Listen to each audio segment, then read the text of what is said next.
Hello students, आप रोज़ाना study के लिए टाइम निकाल रहे होंगे। आज हम जॉन मिल्टन की पोएम एल एलिग्रो को स्टडी करेंगे। एल एलिग्रो से रिलेटेड जितने भी फैक्ट्स हैं इस वीडियो में क्लियर हो जाएंगे। मैं आपको पोएम लाइन बाय लाइन पढ़ाऊंगा। खासकर जो लाइंस इंपॉर्टेंट होंगी वो मैं आपको क्लियर करूंगा। एग्जाम्स में क्वेश्चन इस पोएम से कैसे आ सकते हैं? एक तो कॉमन तरीके से, पोएम से रिलेटेड फैक्ट्स, कब लिखी गई, टाइटल का क्या मतलब है। दूसरे तरीके से पोएम की लाइंस दी, फिर पूछा जाता है who is the writer of this line, या ये लाइन किस पोएम से ली गई है। जरूरी हो जाता है हम पोएम की इंपॉर्टेंट लाइंस को समझ लें। I will clear you whole poem. तो शुरू करते हैं एल एलिग्रो। एल एलिग्रो एक लिरिक पोएम है। एल एलिग्रो को 1631 में लिखा गया था। एल एलिग्रो दूसरी पोएम इल पेंसेरेसो के साथ 1645 में कंपेनियन पोएम के रूप में पब्लिश हुई थी। एल एलिग्रो और इल पेंसेरेसो के पोएम्स के कलेक्शन का नाम था the poems of mister John Milton, both English and Latin, composed eight several times. L Allegro का इटालियन लैंग्वेज में मतलब है जॉयफुल मैन, खुशनुमा व्यक्ति।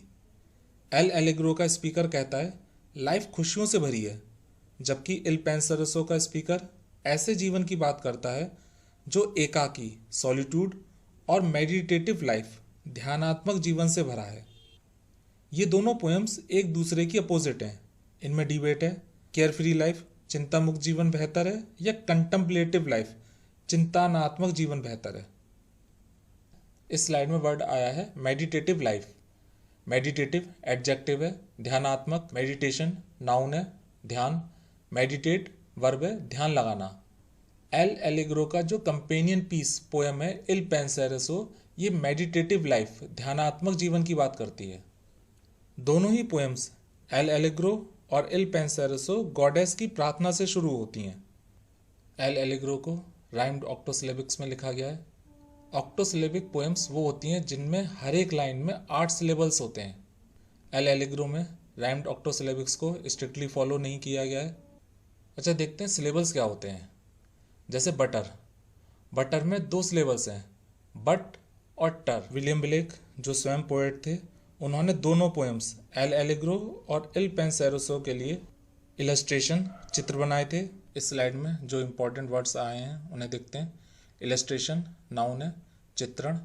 इलस्ट्रेशन से वर्ब बना है इलस्ट्रेट, चित्रण करना, एक्सप्लेन। इसका एडजेक्टिव है इलस्ट्रेटिव, व्याख्यात्मक, चित्रात्मक। नेक्स्ट वर्ड है इन्वोकेशन, नाउन है, प्रार्थना है।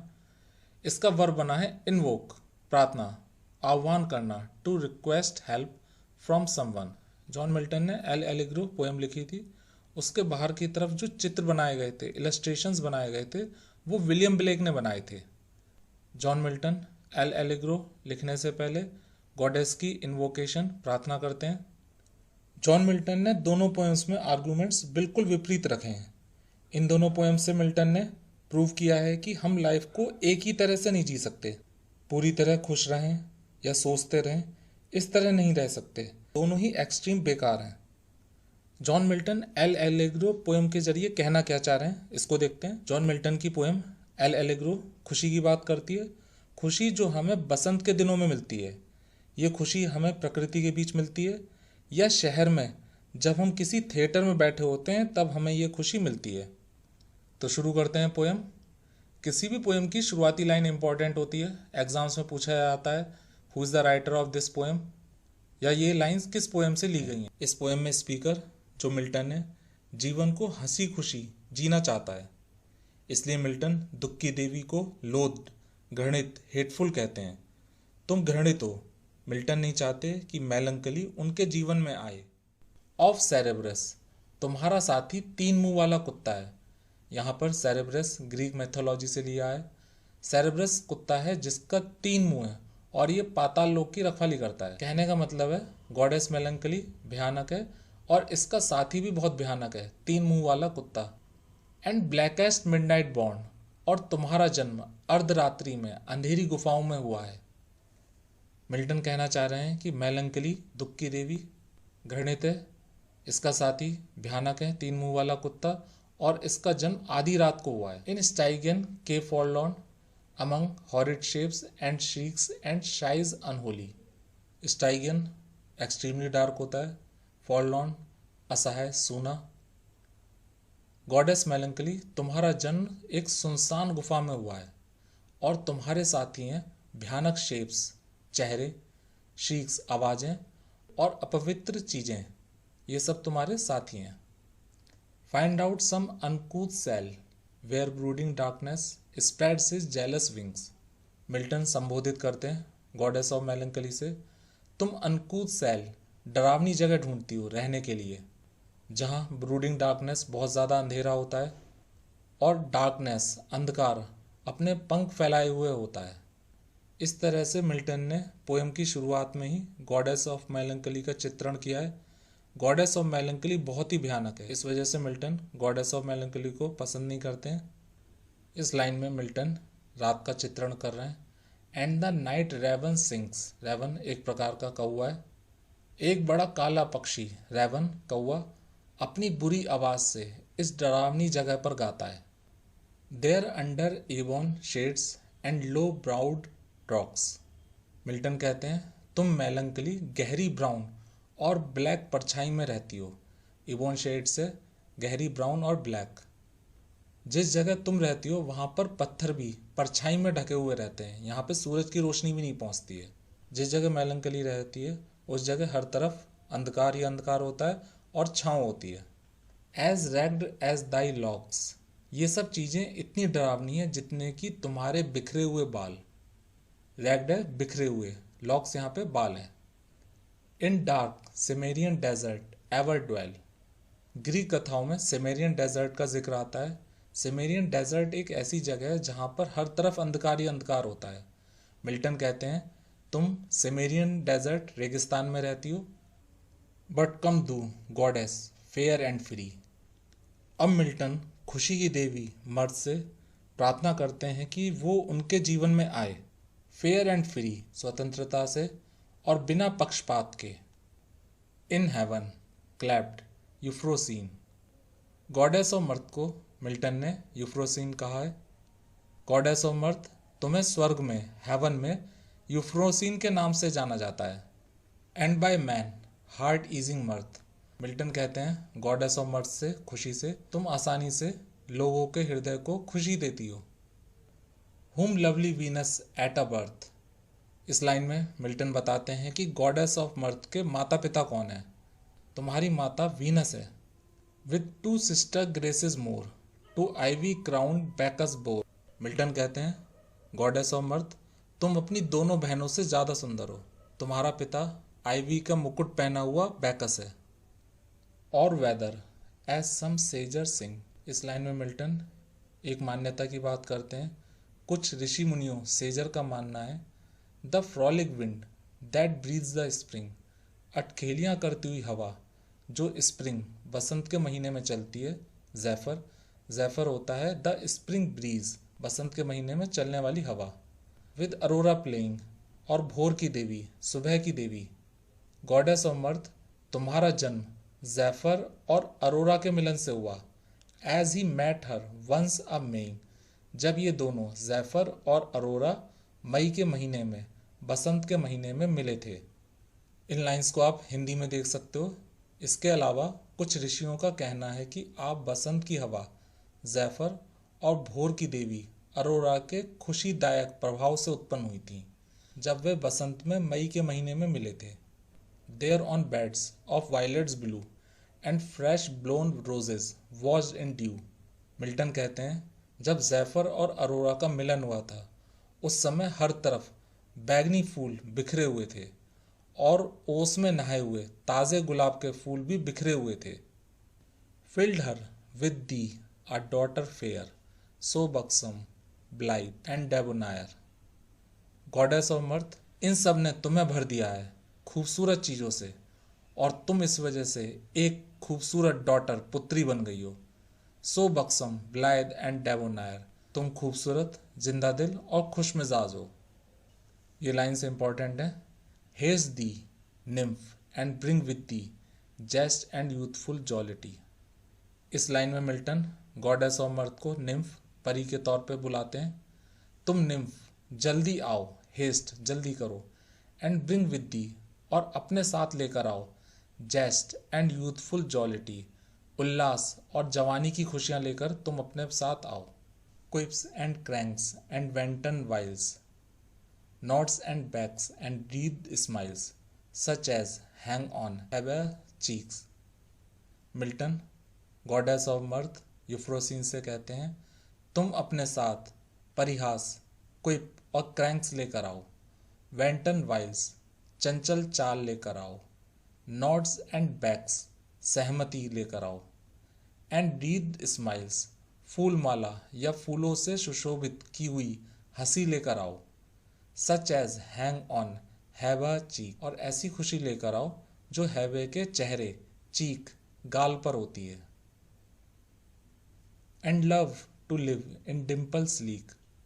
गॉडेस ऑफ मर्थ तुम खूबसूरत जगह डिम्पल्स लीक में रहना पसंद करती हो, स्पोर्ट दैट रिंकल्ड केयर ड्राइड्स तुम इतनी खुशियां लेकर आओ कि चेहरे से रिंकल्ड केयर चिंताओं वाली झुर्रियां गायब हो जाएं, and laughter holding both his sides और तुम अपने साथ खुशियां लेकर आओ, बोथ हिज साइड्स दोनों तरफ से। यहाँ पर बोथ हिज साइड से मतलब है तुम गॉडेस ऑफ मर्थ यूफ्रोसिन तुम हर तरफ से खुशियां लेकर आओ मेरे जीवन में, come and trip it as you go on the light fantastic toe. Milton कहते हैं गॉडेस ऑफ मर्थ यूफ्रोसिन तुम जैसे चाहो वैसे आओ, on the light fantastic toe हल्के आराम से, टो से मतलब यहाँ पर पैर हैं, तुम पैरों से नृत्य करते हुए आओ। मिल्टन गॉडेस ऑफ मर्थ से प्रार्थना करते हैं कि तुम मेरे जीवन में नृत्य करते हुए आराम से आओ और मेरे जीवन को खुशियों से भर दो, and in Dai right hand lead with the और तुम अपने साथ सीधे हाथ में थाम कर लेकर आओ, the mountain nymph sweet liberty पर्वत में रहने वाली अप्सरा माउंटेन निम्फ को अपने साथ लेकर आओ और मधुर स्वतंत्रता स्वीट लिबर्टी को अपने साथ में लेकर आओ। ये लाइन से इंपॉर्टेंट है। मिल्टन यहाँ पे प्रार्थना कर रहे हैं गॉडेस ऑफ मर्थ से, and if I give thee honour due mirth admit me of thy crew. Milton कहते हैं अगर मैं तुम्हें देवी मर्थ बराबर का सम्मान ऑनर देता हूँ तो तुम मुझे अपने क्रू दल में शामिल कर लो, तुम मुझे अपने सेवक के तौर पर अपना लो। To live with her and live with thee in unreproved pleasures free ताकि मैं तुम्हारे साथ रह सकूं, सेवा कर सकूं तुम्हारे सेवक के तौर पे, इन अनरिप्रूव्ड प्लेजर्स आरोप रहित खुशियों के साथ, फ्री पूरी स्वतंत्रता के साथ। जो भी लाइंस अंडरलाइंड है वो इम्पॉर्टेंट है। To hear the lark begin his flight. Milton कहते हैं मैं सुन सकूं लार्क चिड़िया को जब वो अपनी पहली उड़ान भरती है, and singing startle the dull night lark पक्षी की आवाज़ स्टार्टल चौंका देती है डल नाइट नीरस रात को भी। From his watch tower in the skies lark पक्षी वॉच टावर पेड़ पर बैठा हुआ है, यहाँ पर वॉच टावर पेड़ को कहा गया है और वो आसमान को देखता है। मिल्टन ने लार्क पक्षी की तुलना चौकीदार से की है जो नज़र रखे हुए। पोएम्स का मतलब हमें निकालना पड़ता है, यहाँ पर चौकीदार की बात नहीं की गई है, लेकिन यहाँ पर जो वर्ड है वॉच टावर इससे हमें पता लगता है कि लार्क पक्षी टावर पे बैठा हुआ है और वॉच वो एक चौकीदार के समान नज़र रखे हुए। तो हम यहाँ पे मतलब निकाल रहे हैं। Till the dapple dawn doth rise lark पक्षी आसमान को देखता है, वहाँ से सूरज की रोशनी पृथ्वी पर गिर रही है और वो डैपल्ड हो रही है। सूरज की रोशनी पत्तों पे से होकर गुजरती है तो वो एक छलनी के समान बन जाती है, छन जाती है, इसे डैपल्ड कहा गया है। और इस तरह डॉन सुबह होती है, भोर होती है। Then to come in spite of sorrow Milton goddess of mirth खुशी की देवी से प्रार्थना करते हैं तुम दुख की बजाय आओ, दुख के स्थान पर तुम आओ। And at my window bid good Morrow और तुम खिड़की के रास्ते से आओ। थ्रू द स्वीट ब्रायर और द वाइन मिल्टन कहते हैं तुम गॉडेस मर्थ स्वीट ब्रायर जहाँ पर स्वीट ब्रायर उगते हैं खेतों में वहाँ से तुम होकर आओ, और द वाइन और जहाँ अंगूर उगते हैं वहाँ से तुम आओ, और द ट्विस्टेड एग्लेंटाइन एग्लेंटाइन जंगली गुलाब होता है और तुम वहाँ से होकर आओ जहाँ पर जंगली गुलाब उगते हैं, ट्विस्टेड एग्लेंटाइन उगते हैं। While the cock with lively din scatters the rear of darkness thin. Milton कहते हैं कॉक मुर्गा अपनी तेज आवाज़, लाइवली डिन तेज आवाज़ से, स्कैटर तितर बितर कर देता है, डार्कनेस अंधकार को। मुर्गा अपनी तेज आवाज़ से रात के अंधेरों को दूर कर देता है। एंड टू द स्टैक और द बार्न डोर। मिल्टन कहते हैं मुर्गा स्टैक के पास से गुजरता है, अनाज के भंडार के पास से गुजरता है, और द बार्न डोर और जो खलिहान है, बार्न है, वहाँ पर जो किवाड़ है उसके पास से गुजरता है। स्टाउटली पूरे आत्मविश्वास से, स्टट्स हिज डैम्स बिफोर मुर्गियों के पास से गुजरता है। मिल्टन कहते हैं मुर्गा आत्मविश्वास से मुर्गियों के पास से जाता है। Of listening how the hounds and horn. Milton कहते हैं पास में ही सुनाई देती है हाउंड्स शिकारी कुत्तों की आवाज़, और हॉर्न बाजे की आवाज़ सुनाई देती है। कहने का मतलब है पास में ही आवाज़ आ रही है जिससे पता लग रहा है कि शिकार किया जा रहा है। चेयरली राउज द स्लम्बरिंग मॉर्न। यह आवाज़ इतनी तेज़ होती है कि गहरी नींद से लोगों को जगा देती है। स्लम्बरिंग गहरी नींद। From the side of some होर हिल, होर हिल यहाँ पे पुराना पहाड़ है, और ये आवाज़ पुराने पहाड़ से आती हुई प्रतीत होती है। थ्रू द हाईवुड और ऊंचे पेड़ों से इकोइंग श्रेल तेज आवाज़ गूंजती हुई आती हुई लगती है। Sometime walking not unseen. Milton कहते हैं ये आवाज़ कभी कभार चलते हुए महसूस होती है, नॉट अनसीन लेकिन ये दिखाई नहीं देती कहाँ से आ रही है। By hedgerow elms on hillocks green. Elms पेड़ हैं, हैजरो एल्म्स, एल्म्स के पेड़ जो पंक्तियों में बाड़े के रूप में हैं। मिल्टन वहाँ से गुजरते हैं। ऑन हिलॉक्स ग्रीन और हरे भरे पहाड़ों से गुजरते हैं।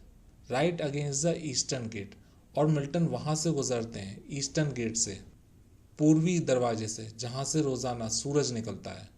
मिल्टन इन लाइंस में प्राकृतिक सुंदरता की बात कर रहे हैं जो मिल्टन को खुशी देती है। Where the great sun begins his state. सूर्य का प्रकाश ईस्टर्न गेट पूर्वी दरवाजे से निकल रहा है। रॉब्ड इन फ्लेम्स, ऐसा लगता है जैसे सूरज फ्लेम्स लपटों के कपड़े पहने हुए। एंड एम्बर लाइट और पीले भूरे रंग के रंगों से भरा हुआ है। The clouds in thousand liveries dight, और ऐसा लगता है जैसे क्लाउड्स बादल हजारों रंग की अलग अलग पोशाकें पहने हुए। लिवरीज होता है स्पेशल यूनिफॉर्म, पोशाकें। ये अंडरलाइंस लाइन है, इंपॉर्टेंट है। While the Plowman near eight hand. Plowman किसान, और पास में ही किसान काम कर रहा है खेतों में। विसिल्स ओवर द फैरोड लैंड। फैरोड लैंड होता है जोता हुआ खेत। विसिल गाना है। किसान जो है वो खेत में काम कर रहा है और वहाँ पे वो कोई गीत गा रहा है, विसल कर रहा है। And the milkmaid sing blithe, और जो मिल्क मेड है वो भी काम कर रही है और वो गीत गा रही है, सिंग कर रही है। And the mower whets his scythe. Mower घास काटने वाला, वेट्स धार तेज कर रहा है, साइथ अपनी दराती की धार तेज कर रहा है। मिल्टन यहाँ पर प्रकृति में काम करने वाले जो लोग हैं उनकी बात करते हैं कि जो प्लोमैन है वो खेत में काम कर रहा है, वो गीत गा रहा है। मिल्क मेड है वो भी गीत गा रही है, और जो घास काटने वाला कारीगर है वो अपनी दराती की धार तेज कर रहा है। And every shepherd tells his tale, और हर एक शेफर्ड ग्वाला अपनी कहानी सुना रहा है। Under the hawthorn in the dale, dale घाटी होता है, हॉथर्न पेड़ है। ये जो शेफर्ड ग्वाले हैं ये हॉथर्न पेड़ के नीचे बैठे हुए हैं एक घाटी में, और वहाँ पर अपनी अपनी कहानी सुना रहे हैं। ये लाइन से इम्पॉर्टेंट है, ध्यान रखिएगा। Straight mine eye hath caught new pleasures. Milton कहते हैं केवल मेरी आँखों, माइन आई ने देखा नई खुशियों को, नए प्लेजर्स को देखा। Wise the landscape round it measures, जब मेरी आँखों ने पहाड़ों ज़मीनों को देखा। मिल्टन कहते हैं मैदान पहाड़ खुशी देते हैं लेकिन केवल मैंने ही इन खुशियों को नए तरीके से देखा है। रेसेड लॉन्स, मेरी आंखों ने लाल भूरे घास के मैदानों को देखा। एंड फैलोज ग्रे, और छोड़े गए घास के मैदानों को देखा। Where the nibbling flocks do stray. Milton उछल कूद मचाती हुई फ्लॉक्स भेड़ों को देखते हैं। मिल्टन की आंखें उछल कूद मचाती हुई भेड़ों को देखती हैं। Mountains on whose barren breast, Milton mountains को देखते हैं जो खाली हैं, जिन पर कोई पेड़ नहीं है। द लेबरिंग क्लाउड्स, और इन माउंटेन्स पर क्लाउड्स हैं, लेबरिंग, उन पे पानी भरा हुआ है, ऐसा लग रहा है जैसे वो बारिश करेंगे। डू ऑफन रेस्ट, और इस समय लग रहा है कि वो आराम कर रहे हैं। Meadows trim with daisies pied, Milton meadows घास के मैदानों को देखते हैं जहाँ पे डेसी के फूल लगे हुए हैं। शैलो ब्रुक्स, मिल्टन देखते हैं कम गहराई वाली झीलों को। एंड रिवर्स वाइड, और विशाल नदियों को देखते हैं। इन लाइंस में मिल्टन अपनी खुशी को बताते हैं जब वो प्रकृति के नज़ारों को देखते हैं। अब मिल्टन प्रकृति के अलावा जो मानव निर्मित चीज़ें हैं उनकी तरफ आते हैं, वहाँ की खूबसूरती को बताते हैं। मिल्टन कहते हैं towers and battlements it sees, Milton towers और किले की दीवारों को देखते हैं। Bosom high in tufted trees, ये जो टावर और बैटलमेंट्स हैं, किले की दीवारें हैं, ये ऊंचे ऊंचे टफ्टेड ट्रीज, पेड़ों के बीच हैं। ये लाइंस अंडरलाइन है, ये इंपॉर्टेंट है, ध्यान रखिएगा। Where perhaps some beauty lies, Milton यहाँ पे कल्पना करते हैं शायद यहाँ पे कोई ब्यूटी, कोई खूबसूरत महिला रहती है। द साइनोस्योर ऑफ नेबरिंग आइज, ये जो महिला है ये नेबरिंग आइज, आसपास के जो लोग हैं उनकी आंखों का केंद्र है। सब लोग इस खूबसूरत महिला को देखना चाहते हैं। पोएम लंबी हो चुकी है, मैं अगले वीडियो में कंप्लीट करूँगा। तो मिलते हैं स्टूडेंट्स अगले वीडियो में। Good bye.